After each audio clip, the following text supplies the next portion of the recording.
नमस्कार दोस्तों, स्वागत है आपका truth and facts SJ YouTube channel पर। आज हम बात करेंगे श्रीमद् भागवत गीता की, जो भगवान की दिव्य वाणी है। यह केवल एक धार्मिक ग्रंथ नहीं, बल्कि हमारे जीवन का एक अनमोल मार्गदर्शक है। गीता हमें सिखाती है कि कैसे हम अपने जीवन के प्रतिकूल परिस्थितियों का सामना कर सकते हैं। श्रीमद् भागवत गीता में सद्गुणों का संग्रह है। जब हम मुश्किल हालात में होते हैं तो यह हमें धैर्य, साहस और निर्णय लेने की ताकत देती है। गीता के अनेकों श्लोक हमारे मन में आत्मविश्वास जागृत करते हैं। जैसे एक विचार के अनुसार, कर्म करने में हर्ष हो, परिणाम से नहीं। यह सिद्धांत हमें सिखाता है कि अपने कर्तव्यों को ईमानदारी से निभाना ही असली उपलब्धि है।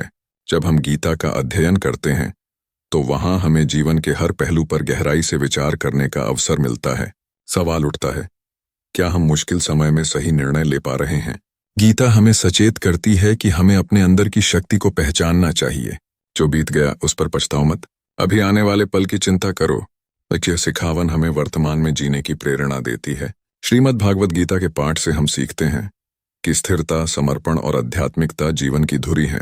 जब हम इस ग्रंथ को गहनता से अध्ययन करते हैं तो हमारे अस्तित्व में एक नई चेतना का संचार होता है।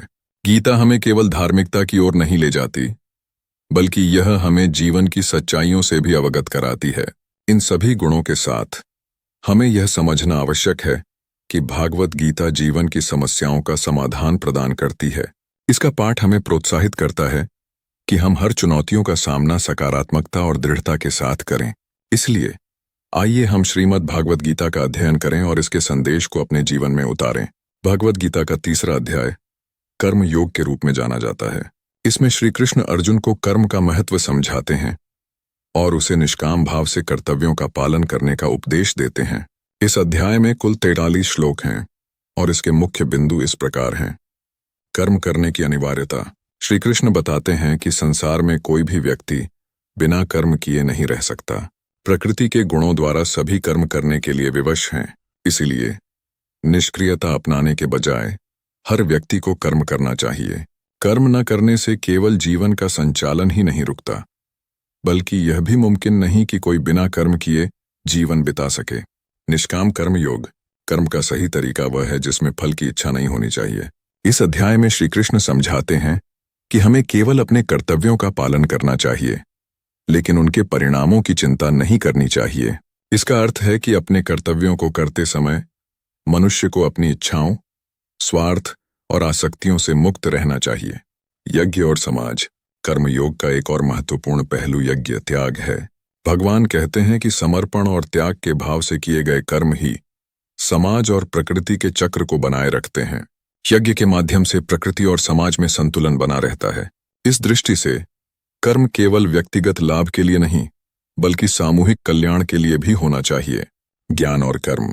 अर्जुन को यह भी समझाया जाता है कि ज्ञानवान व्यक्ति के लिए भी कर्म करना आवश्यक है।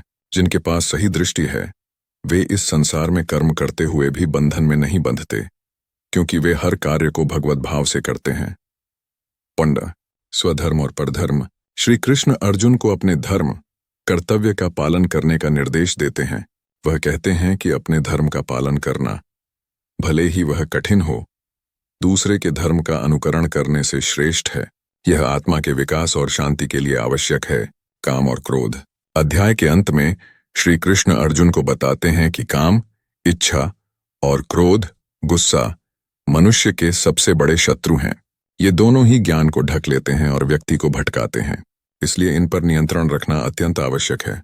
श्री कृष्ण के अनुसार कामना और क्रोध को जीतकर व्यक्ति आत्म साक्षात्कार की ओर बढ़ सकता है और कर्म के बंधन से मुक्त हो सकता है। संक्षेप में तीसरा अध्याय यह सिखाता है कि हमें कर्म तो करना चाहिए, लेकिन उस कर्म से आसक्त नहीं होना चाहिए। कर्म को यज्ञ भाव से करना ही सच्चा योग है, जिससे व्यक्ति जीवन के बंधनों से मुक्त हो सकता है।